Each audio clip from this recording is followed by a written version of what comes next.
Assalamualaikum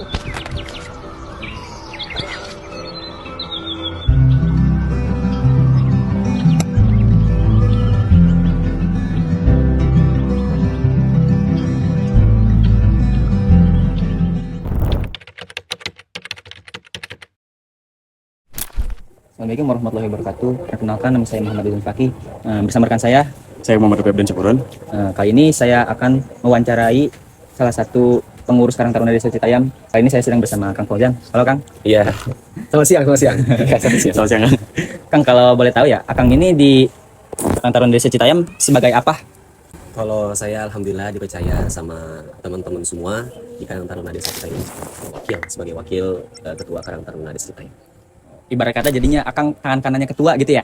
Tergantung. Kalau tangan kanan ketua nggak ada, saya tangan kirinya. Oh, gitu. Visi dan misi utama dari Karang Taruna Akang ini atau dari Karang Taruna Desa Citayam ini apa sih?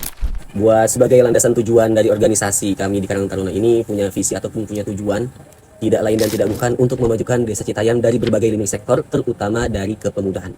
Nah, jadi tujuan utama kami ada di Karang Taruna dan teman-teman sepakat untuk menjadikan visinya itu sebagai wadah untuk teman-teman remaja ataupun pemuda yang ada di Desa Citayam untuk bisa memajukan desa dengan berbagai kegiatan ataupun usaha-usaha yang dipunyai ataupun dimiliki oleh teman-teman. Tapi kalau misalkan soal visi dan misi, apakah sudah terlaksanakan? Oke. Kalau misalnya kami kan sebenarnya belum lama terbentuknya ini, ataupun mungkin bisa dibilang secara legalitas dan juga secara kami dikukuhkan itu belum lama, kurang lebih 2 tahun sekarang, 2 tahun jalan ini. Persentase keberhasilan kami mungkin belum sepenuhnya maksimal, cuma di atas 50% karena dengan adanya wadah kami ini, jadi sama-sama pengusaha anak muda di Rumah Lingkup Desa Citayam, relasinya bertambah dan lain sebagainya bertambah, dan alhamdulillah sudah bisa di atas 50% dalam visi kami. Kalau dari Karang Taruna tersebut, apa aja program kerja yang rutin dilakukan setiap bulannya? Kalau misalnya dari hasil rapat pengurus dalam membedah ADART, kami sepakat sebenarnya kegiatan itu bukan hanya kegiatan bulanan, mingguan ataupun harian. Memang ada kegiatan bulanan, tapi juga kami juga ada kegiatan yang bersifat PHBI atau peringatan Hari Besar Islam, juga ada PHBN, peringatan Hari Besar Nasional, juga ada yang bersifat insidental.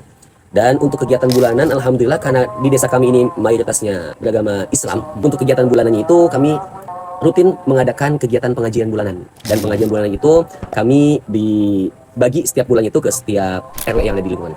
Kalau misalnya dari proker atau program kerja atau kegiatan bulanan yang akan barusan sampaikan itu, kira-kira pengeluarannya itu dari apa? Anggarannya itu dari mana gitu? Oke. Atau ada kayak Apakah orang ngasih gitu atau gimana? Ada suntikan dana, apakah ada kas atau iuran atau apa? Alhamdulillah, karena memang di desa kami tadi disampaikan kami punya visi yang sedemikian harapan untuk membangun desa dari sisi kepemudaan. Dengan kita sering sounding ke kepala desa di desa kami, alhamdulillah untuk kegiatan Karang Taruna kami dianggarkan dari dana desa dengan jumlah per tahun itu 60 juta. Jadi kami sebagai manajerial dalam kegiatan bulanan pengajian ini, bukan hanya bulanan ya sebenarnya, semua kegiatan itu alhamdulillah di backup dan disuntik dana oleh kepala desa dalam bentuk dana desa. Kalau struktur organisasi dan pembagian tugas di Karang Taruna Akang ini gimana? Oke. Sesuai tadi apa yang disampaikan di awal, dari mulai bentuk kegiatan, dari juga bentuk struktur organisasi, semua disepakati ketika adanya pembahasan mengenai ADART. Dan kami menyepakati dalam struktural itu ada beberapa divisi-divisi, terutama BPH dan divisi-divisinya, dan setiap dari masing-masing orang yang ada di struktural itu tugas pokok dan fungsinya yang diatur di anggaran dasar dan rumah tangga. Yang pada intinya tidak jauh berbeda dengan organisasi yang lain. Kayak misalnya ketua berarti sebagai pemangku kebijakan yang mempunyai kebijakan dan kewenangan untuk mengakomodir kegiatan Karang Taruna. Sekretaris bendahara dan sebagainya, dan divisi-divisi, terutama tadi kegiatan bulanan ada divisi pendidikan dan keagamaan. Itu tugas divisi keagamaan dan pendidikan dalam mengelola kegiatan setiap bulannya pengajian rutinan Karang Taruna desa. Selain pengajian itu, ada gak sih Kang yang kayak entah itu kayak gotong royong dari masuknya ke warga atau kayak bantuan dari warga yang lain untuk warga juga? Maksudnya bentuk kegiatan kami yang bersentuhan langsung ke masyarakat, mungkin seperti itu ya. Itu kalau misalnya dalam bentuk program kerja yang ketuk palu ataupun yang sifatnya itu termaktub dalam anggaran dasar anggaran rumah tangga, itu ada. Cuma untuk waktunya tidak ditentukan. Apa misalnya kita harus setiap minggu di RW mana atau setiap bulan di RW mana, kita belum ke arah sana. Tapi setiap ada hal-hal yang memang membutuhkan tenaga dalam ruang lingkup kemasyarakatan kita ada di garda paling depan. Jadi memang kita bisa dibilang organisasi masyarakat ya ataupun ormas, cuma terlepas daripada itu kami dalam hal-hal yang bersentuhan langsung dengan masyarakat, kita insya Allah selalu ada di garda paling depan untuk membantu, seperti misalnya ada yang rumahnya roboh karena bencana, itu kita langsung, ataupun kayak kebanjiran dan sebagainya. Bagaimana sih cara Karang Taruna Akang ini merangkul anak muda agar mau ikut bergabung dalam sisi positif Karang Taruna Akang? Oke. Kami selalu punya cara yang sifatnya ini mungkin kalau kita analogikan pedagang kaki lima.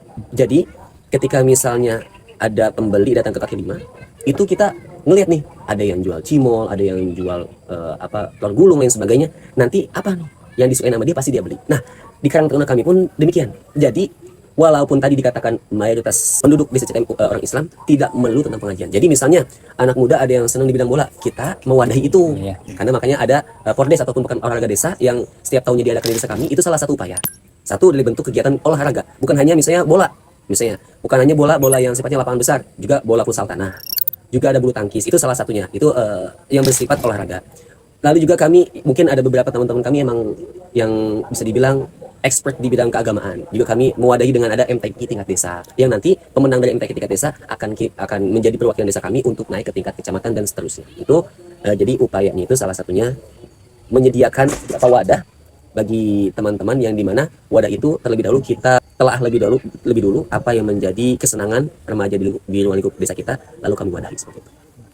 Perannya Karang Taruna dalam membantu masalah sosial tuh kayak gimana ya? Contohnya seperti pengangguran atau kayak yang ya contohnya kayak pengangguran dulu deh. Oke. Gitu. Jadi kan bisa dibilang namanya Karang Taruna mungkin stigma masyarakat itu 11, 12 atau bisa dibilang 11 sama dengan ormas gitu ya. Jadi ketika ada proyek dia maju paling depan untuk minta jatah dan sebagainya, mungkin itu kan stigma masyarakat yang memang itu kesalahan, bukan kesalahan ya, mungkin kurang tepat daripada apa yang dilakukan oleh senior-senior kami dahulu. Jadi hal itu tetap kita lakukan, kita menjadi garda terdepan misalnya ada kegiatan-kegiatan yang bersifat entah itu bisa dibilang proyek ataupun apa. Cuma kami di sana bukan meminta jatah bahasanya. Tapi dari salah satu proyek ataupun kegiatan itu yang bersifatnya nanti materialistis ya, ataupun yang bersifatnya nanti ada income bersifat finansial, kami meminta peluang dan ruang buat apa yang bisa dipekerjakan untuk teman-teman kami. Misalnya bikin perumahan, oh nanti misalnya dari yang buat tukang ataupun snack, nah misalnya teman kami yang nganggur, kita bisa memberdayakan di bidang ke arah situ. Ataupun misalnya ada mau usaha pertanian, seperti itu misalnya ada salah satu PT ataupun CV yang mau menggarap lahan, membuat perkebunan, lalu tidak ada yang mempekerjakan orang luar, nah kami di sana minta peluang untuk memasukkan teman-teman kami Karang Taruna untuk bisa dikerjakan seperti itu. Kalau tantangan utama yang dihadapi Karang Taruna Akang ini apa aja? Kayak apakah arus globalisasi misalnya budaya asing atau isu sosial atau keamanan?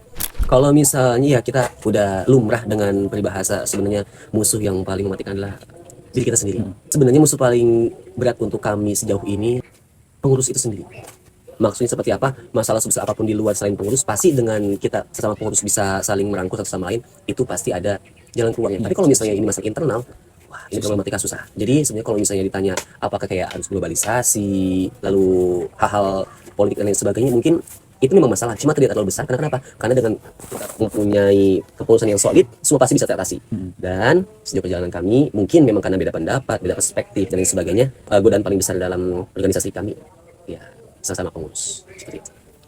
Kalau misalkan di dalam acara 17 Agustus, apakah Karang Taruna itu ngegunain rational models? Misalkan kayak berdasarkan data, anggaran, dan musyawarah terstruktur atau intuitif proses. Kayak misalnya berdasarkan pengalaman tahun lalu dan perasaan pengurus tersebut. Tadi ya emang salah satu bentuk kegiatan kami kan itu yang salah satunya bersifat PHBN 17-an. Nah, selalu apa yang menjadi landasan bergerak ataupun bisa dibilang manhajul fikr dan manhajul harokah dari organisasi kami itu selalu al-muhafadzatu al-qadin shadi wal akhdhu bil jadidil aslah. Selalu mengadopsi sesuatu yang lama, yang baiknya tetap kita adopsi, dan mencari sesuatu yang baru yang jauh lebih baik daripada yang sebelumnya. Nah, jadi kalau misalnya ditanyain kayak tadi apa namanya? Intuitif. Ya, intuitif gitu ya. Ya, kita pakai itu karena sebelumnya kita pakai data ataupun birokrasi strategi yang sama dengan tahun yang lalu. Cuma kan dengan bertambahnya tahun biasa juga kebutuhan pun semakin bertambah. Permasalahan semakin bertambah. Tapi dengan adanya apa yang orang tua ataupun senior kami lakukan dahulu itu menjadi bahan evaluasi untuk kita lakukan sekarang. Jadi kalau misalnya tadi tanyain pakai apa namanya atutip itu ya kami pakai itu karena kita menganalisa dulu, kami kumpulan dengan ketua RT dan ketua RW sedesa kita dan juga tokoh untuk menentukan bagaimana ataupun apa yang harus kita lakukan nanti di tanggal 17 nanti. Lalu di situ semua kita bahasanya kita RAB di sana, lalu juga nanti untuk pendanaannya seperti apa itu kita rapatkan semua dan semua leading sektor kepemudaan, orang tua, tokoh MUI, terus juga dari instansi desa semua terlibat. Dilibatkan semua lagi. Dilibatkan semua. Apa saja sih yang menjadi pemicu stres bagi pengurus Karang Taruna? Apakah seperti yang Akang tadi bilang kayak misalnya masalah internal atau gimana? Ya lagi dan lagi sebenarnya masalah internal juga memang pasti ada jalan keluarnya. Tapi yang paling berat untuk diatasi masalah internal itu sendiri. Karena bagaimanapun kita yang di internal itu kan satu batang tubuh.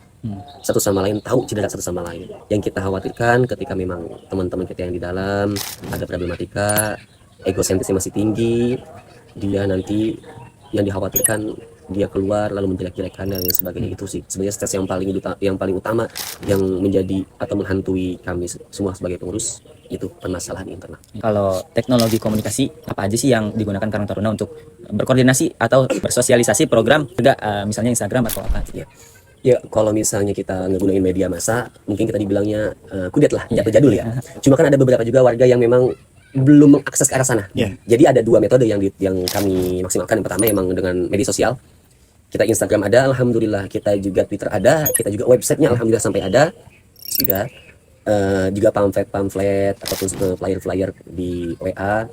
Dan terutama untuk lebih memasifkan informasi dari Karang Taruna, ini kami meminta bantuan kepada setiap ketua RW dan ketua RT untuk memberitahukan ke warganya masing-masing. Karena menurut kami berita yang paling cepat menyebar itu mungkin kalau di ruang lingkupnya kamu ya itu dari mulut ke mulut. Karena emang gak semuanya kan memegang akses ke arah media sosial itu. Jadi untuk mensiasati untuk orang-orang yang belum mengakses ke arah sana, kita minta bantuan ke setiap ketua RW dan ketua RT.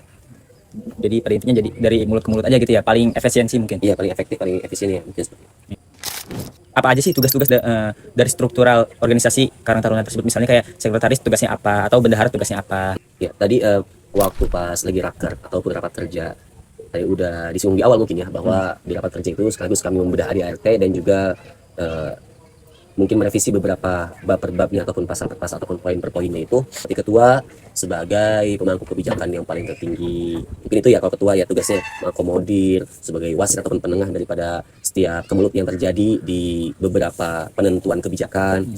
Wakil tugasnya mewakili ketika ketua tidak ada, sekretaris tugasnya untuk mencatat terutama alur masuk dan keluarnya surat, lalu juga untuk merencanakan anggaran biaya setiap kegiatan, untuk membuat LPJ laporan pertanggungjawaban LPJ per bulan, LPJ per kegiatan, dan LPJ tahunan. Dan itu memang karena kita dianggarkan dari dana desa, maka kita setiap tahunnya akan membuat laporan pertanggungjawaban ke pihak desa. Itu mungkin kalau bendahara, kalau lagi ada duit dipegang, kalau nggak ada duit kan jadi duit gitu. Kalau kebanyakan apa nih? Kalau kebanyakan 2,5% zakat ke mahasiswa yang duafa ini. Berarti itu mungkin kalau di sisi yang lain menyesuaikan aja. Kalau nilai-nilai budaya yang ditanamkan oleh Karang Taruna itu apa? Nah, budaya-budaya yang asing ataupun yang dari luar daerah, kita tidak menutup diri untuk menerima atau bisa mengembangkan. Kita selalu memakai prinsip ATM ya, amati, tiru dan modifikasi. Ya. Kalau hal-hal budaya dari luar tetap kita adopsi, tapi kita modifikasi. Kayak misalnya perihal musik. Sebenarnya bukan budaya luar ya, maksudnya ini kan bukan asli sini lah ataupun bukan lumrahnya ya di sini. Cuma itu tetap kita pakai, seperti kita ada grup musik, grup band. Tapi misalnya kegiatan-kegiatan keagamaan seperti satu Muharram, Payo Obor, itu teman-teman Karang Taruna kita kasih tampil cuma dengan membawa lagu-lagu yang religi, bukan Al-Quran pakai musik bukan. Ya. Nah itu kalau misalnya di sini yang paling tetap selalu kita masifkan dalam pengiklanannya itu silat, karena di kami ada MS Jalan 6 dan juga alhamdulillah pihak desa juga selalu support, bahkan untuk sebagai pembinanya itu alhamdulillah diberikan insentif setiap bulan. Kalau saat ini nih organisasi tersebut sedang berada di siklus apa, kayak misalnya apakah dalam siklus pembentukan atau pertumbuhan, kejayaan, ataukah mungkin kemunduran? Kalau misalnya dibilang titik sekarang ya sedang di fase apa? Iya, fase apa gitu. Sedang di fase apa atau di fase yang mana nih Karang Taruna di Seceritain ini? Alhamdulillah kami sedang ada di fase pertumbuhan. Karena pembentukan itu mungkin kemelut yang terjadi di senior kami yang mungkin kita dengarnya hal yang baik-baiknya atau yang enak-enak aja, hal yang enggak enaknya mungkin nggak diceritain, dan apa yang menjadi rasa lelah senior kami bayarlah dengan apa yang bisa kami lakukan dan kami maksimalkan di sekarang. Mungkin bisa dibilang kami ada di fase sedang berkembang seperti itu dan berupaya untuk memaksimalkan segala sesuatu yang bisa kami maksimalkan. Yang terakhir nih Kang, bagaimana sih keberagaman dalam organisasi Karang Taruna ini? Apakah berbeda-beda suku atau hanya satu suku, atau kalau misalnya Islam ya udah Islam aja gitu? Kemajemukan yang ada di kami itu lebih bersifat kemajemukan dalam berpikir. Kalau misalnya dari ras ataupun suku, mungkin hanya dua yang dominan di kami ini. Pertama Betawi, yang kedua Sunda. Ya, nggak terlalu jauh lah, dan nggak terlalu beda juga, ataupun perbedaannya juga nggak signifikan gitu. Jadi kalau misalnya apa tadi pertanyaannya? Lebih ke Keberagaman. Iya. ya, kalau dalam keberagaman yang sifatnya tidak terlalu beda dalam perihal suku, itu tidak menjadi halangan lah ya, karena emang dari segi budaya, bahasa bukan menjadi keterbatasan dalam nantinya ruang gerak ataupun ruang berpikir. Tapi keberagaman yang ada di kita mungkin keberagaman cara berpikir. Karena kenapa? Karena mungkin setiap orang punya latar belakang yang berbeda, pendidikan yang berbeda, keluarga yang berbeda, lingkungan yang berbeda, ataupun punya visi ataupun harapan yang berbeda. Ya, dan itu keberagaman yang menjadi warna di organisasi kami. Ya, makanya dengan keberagaman itu bisa dibilang kami sedang ada di fase kemajuan, karena dengan kita menjadikan keberagaman sebagai peluang dan motivasi, bukan sebagai ancaman seperti itu. Jadi apapun itu agamanya, Dan apapun Sukunya, itu sukunya. rasnya, atau apapun itu olah pikirnya itu jadi satu gitu ya. Iya. Di kata di Karang Tarunanya ya. Iya, jadi semua bersatu padu. Mungkin sekian Kang. Mungkin sekian. Terima kasih banyak Terima ini. kasih banyak. Mohon maaf Makasih dong ini. mengganggu Ini kan waktunya. masih. Siap. Terima kasih banyak. Terima kasih banyak. Ya, siap Kang. Terima kasih banyak. Iya, terima kasih Mas.